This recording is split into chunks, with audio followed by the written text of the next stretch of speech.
নমস্কার বন্ধুরা, মুনিয়া রন্ধনশৈলী চ্যানেলে আপনাদের সবাইকে স্বাগত। আশা করি আপনারা সবাই খুব ভালো আছেন। নতুন ধরনের রান্না করতে এবং খেতে বাঙালিদের জুড়ি মেলা ভার। আর গরম পড়ার সঙ্গে সঙ্গে কিন্তু ভারী খাবার খেতে একদম ইচ্ছা করে না। আর সেই জন্যই বন্ধুরা আজকে নিয়ে হাজির হয়েছি একদম হালকা এবং দারুণ রিফ্রেশিং গন্ধরাজ ভেটকি রেসিপি। গন্ধরাজ লেবুর মন মাতানো সুগন্ধ এবং সহজপাচ্য হওয়ার কারণে ভেটকি মাছের এই রেসিপিটা মাছের অন্যান্য রেসিপির তুলনায় বেশ অনেকটাই কিন্তু এগিয়ে থাকে। বন্ধুরা, একটা কথা এখানে বলে দিই, তৈরি করার সময় এবং পরিবেশন করার সময় যে রঙের তফাৎটা আপনারা দেখছেন সেটা কেবলমাত্র ক্যামেরার কারণে। রান্না করার সময় যে কালারটা এসছে, অর্থাৎ একদম ভিডিও শুরুতেই যে কালারটা আপনারা দেখলেন, সেটাই কিন্তু রেসিপির অরিজিনাল কালার। চলুন এবার তাহলে রেসিপিটা শুরু করা যাক। বন্ধুরা, এখানে আমি ভেটকি মাছের পিস নিয়েছি 4টে, একটু বড় সাইজের। যেহেতু গন্ধরাজ ভেটকি সেই জন্য গন্ধরাজ লেবুর রস দিয়ে দিচ্ছি 1 চা চামচ।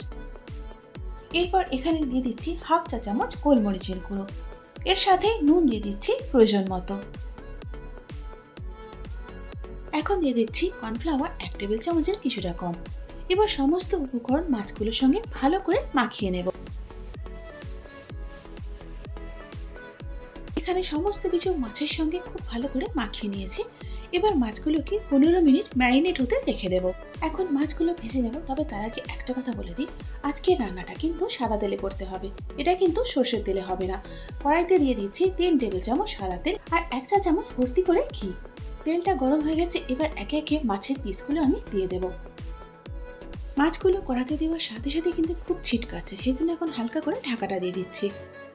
মিনিট 2 পর এখন ঢাকাটা খুলে নিচ্ছি, আর দেখুন ছিটকানোটা একটু কমে গেছে। এবার ধীরে ধীরে মাছগুলো আমি উল্টিয়ে দিচ্ছি। এখন আবারও মিনিট 2 জন্য চাপাটা দিয়ে দিচ্ছি, আর গ্যাসের ফ্লেমটা আমি এখন মিডিয়ামে রেখেছি।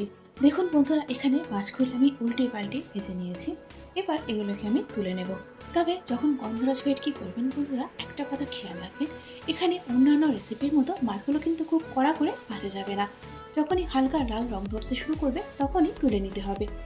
এখন বাকি তেলের মধ্যে দিয়ে দিচ্ছি হাফ চা চামচ জিরে, 1টা তেজপাতা, 1 টুকরো দারচিনি, 3টে লবঙ্গ এবং 3টে ছোট এলাচ। এর সাথে এখানে দিয়ে দিচ্ছি 1/4 চা চামচ হলুদ। এবার ফোড়নগুলো কিছুক্ষণের জন্য নাড়াচাড়া করে নেব। বন্ধুরা, হলুদটা আমি এই জন্য দিলাম যাতে করে আদা বাটাটা দেওয়ার সাথে সাথে তেলটা না ছিটায়। এবার এখানে দিয়ে দিচ্ছি 1 টেবিল চামচের মতো আদা বাটা। আদা বাটাটাকে ততক্ষণ পর্যন্ত ভেজে নেব যতক্ষণ না এর কাঁচা গন্ধটা চলে যায়। এবার দিয়ে দিচ্ছি 10টা কাজু এবং 1 টেবিল চামচ পোস্তর পেস্ট। এবার পেস্টটাকে মিনিট 5 জন্য লো টু মিডিয়াম হিটে ভেজে নেব। হাই হিটে কিন্তু এটা ভাজতে যাবে না, যেহেতু এর মধ্যে কাজু আছে, কড়াতে কিন্তু লেগে যাবে। এবার দিয়ে দিচ্ছি 1 টেবিল চামচ জল, যাতে করে মশলাগুলো পুড়ে না যায়। দিয়ে আবারও একবার নাড়াচাড়া করে নিচ্ছি। এবার এর মধ্যে দিয়ে দিচ্ছি 1 চা চামচের মতো গুঁড়ো চিনি। দিয়ে আবারও একবার ভালো করে নাড়াচাড়া করছি। চিনিটা মশলার সঙ্গে মিশে যাওয়ার পর এখন দিয়ে দিচ্ছি হাফ কাপ ফেটানো টক দই। এবার টক দইটাকে লো টু মিডিয়াম হিটে ততক্ষণ পর্যন্ত নেড়ে নিতে হবে যতক্ষণ না দইয়ের কাঁচা গন্ধটা পুরোপুরিভাবে চলে যাচ্ছে। বন্ধুরা, ভেটকি মাছে সাধারণত আমরা পাতুরি, কালিয়া বা ঝোল খেতে অভ্যস্ত। তবে সেই সব স্বাদের একঘেয়েমি কাটিয়ে যদি একটু নতুনত্ব কিছু ট্রাই করতে চান, তাহলে অবশ্যই কিন্তু ট্রাই করুন এই গন্ধরাজ ভেটকি।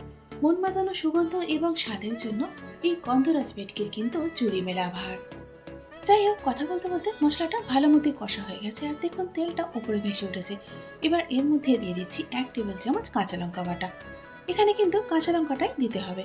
এবার এই কাঁচা লঙ্কা বাটাটাকে মিনিট 2-3 জন্য বাকি মশলার সঙ্গে কষিয়ে নেব। মিনিট 3 পর এখন দিয়ে দিচ্ছি 2/3 কাপ জল। এবার নুনটা দিয়ে দিচ্ছি স্বাদ মতো। নুনটা আর জলটা মশলার সঙ্গে একবার ভালো করে মিশিয়ে নাড়াচাড়া করে নিচ্ছি। দেখুন বন্ধুরা, এখানে গ্রেভিটা ফুটতে শুরু করেছে। ঠিক এই সময় এর মধ্যে ভেজে রাখা মাছগুলো দিয়ে দেব। গ্রেভিতে মাছগুলো দেওয়ার পর মাছগুলো গ্রেভির সঙ্গে একটু মিশিয়ে নাড়াচাড়া করে দিচ্ছি। এখন চাপা দিয়ে মিনিট 2-3 জন্য মিডিয়াম হিটে রান্না করে নেব। 3 মিনিট পর এখন ঢাকাটা খুলে নিচ্ছি। এবার মাছগুলো একটু নাড়াচাড়া করে দিচ্ছি। যেহেতু ভেটকি একটু নরম প্রকৃতির মাছ, সেই জন্য বেশিক্ষণ রান্না করার কিন্তু প্রয়োজন পড়ে না। সবশেষে এর মধ্যে দিয়ে দিচ্ছি 1 চা চামচ গন্ধরাজ লেবুর রস। দিয়ে দিচ্ছি কিছুটা লেমন জেস্ট। এর সাথে এখানে দিয়ে দিচ্ছি 2টো গন্ধরাজ লেবুর পাতা। লেবুর রসটা দেওয়ার সাথে সাথে গ্যাসটা কিন্তু আমি অফ করে দিয়েছি। পাতাগুলো দেওয়ার পরপরই আমি চাপাটা দিয়ে দিলাম, আর এভাবেই আমি এটাকে মিনিট 5 জন্য রেখে দেব। তারপর পরিবেশন করব।